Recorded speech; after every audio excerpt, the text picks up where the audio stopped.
So today, let's talk about a framework for community transformation called Community Health Evangelism, or CHE for short. We're not just talking about temporary aid or quick fixes here, but about creating real, holistic, and sustainable change right from the inside out.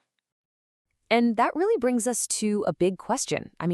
What does it actually take to move beyond short-term fixes and create change that lasts? The approach we're digging into today tries to answer that by looking at the whole person, their physical, social, and spiritual needs all at once. So CHE is this integrated strategy, right? But here's the thing. It's not just one single method. Think of it more like a flexible toolkit. If you can probably guess from the name, it has a dual purpose, improving the health of a community while also addressing spiritual well-being. Today, we're going to dive into the 5 distinct models it uses to adapt to all kinds of different situations. Okay, so first up, let's look at the most common approach, which is the community-based model. This is really the foundation, kind of the blueprint that helps us make sense of all the others. All right, at the very heart of this model is a concept called Juin-Wiesik, and that's all about community ownership. Seriously, this is the secret sauce. It works by shifting responsibility away from outsiders and onto the community members themselves, making them the drivers of their own future. That's how you get real, lasting buy-in. And wow, as you can see, this isn't just some random effort. It's a super structured process. It's a very deliberate, multi-year strategy that's designed to methodically transfer the leadership and skills over to the community, step by step, from those initial vision workshops all the way to training local volunteers for home visits.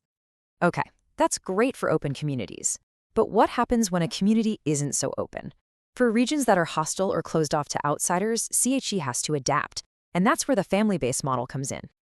Yeah, this model is specifically built for some of the absolute toughest environments you can imagine.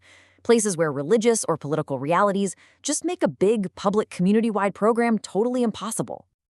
So get this. Instead of a large committee and teams of volunteers, the entire strategy completely pivots. It centers on just a single family. They're trained to become a quiet catalyst for change. They build trust organically, by helping neighbors with health issues while sharing the values that motivate them, one conversation at a time. All right, let's completely switch gears now. Imagine a totally different context. A huge, sprawling city where community ties are pretty weak and neighbors might not even know each other's names. This is the perfect setting for the church-based models. And check this out, because this slide shows a really subtle but super critical difference. In the church-based model, it's pretty straightforward. The church members are the volunteers, and the church owns the project. But in the church-initiated model, the church actually trains and empowers everyone in the community, Christian or not, to form the committees and be the volunteers. The ownership shifts to the community itself.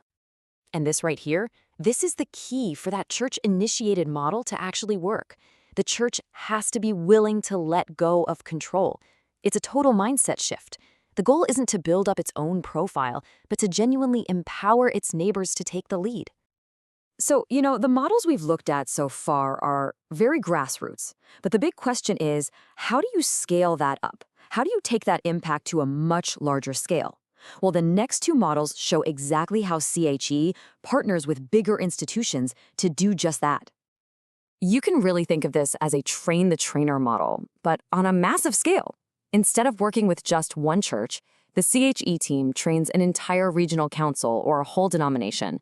That network then takes the lead, implementing the program across dozens of communities, which maximizes all their local resources and leadership. Okay, and now for a completely different kind of partnership.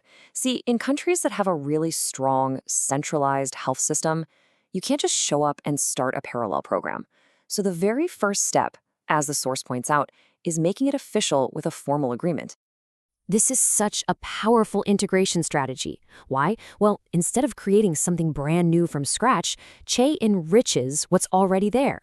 It trains the official government health workers in its holistic methods, and that includes lessons on moral values and spiritual well-being, embedding them right into the state's own system.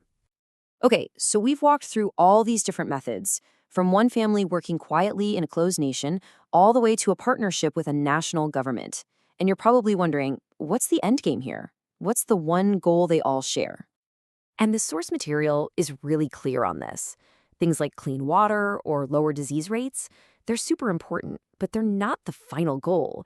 They're a means to a much deeper end. So the first big outcome, the one you can see and measure, is, of course, a healthy community. A place where kids are thriving, disease rates are dropping, families are stronger, and neighbors are actually living in harmony. That's the physical transformation. But here's where it goes deeper. Beyond just the physical health, the source makes it clear that there's a profound spiritual goal at the heart of it all. No matter which of the 5 models is being used, the ultimate aim is to see a local church grow out of the work. And this, right here, is probably the most critical distinction to understand. When the source talks about a church, it is not talking about a building with a steeple. It's describing an intangible church, a living, breathing community of faith that grows organically as people experience this holistic transformation together. So, what's the big takeaway for you? It's that CHE isn't some rigid, one-size-fits-all program. It actually uses a decision tree to help people on the ground pick the absolute best model for their unique context, whether that's a remote village or a dense urban slum. And that really leaves us with something to think about, doesn't it?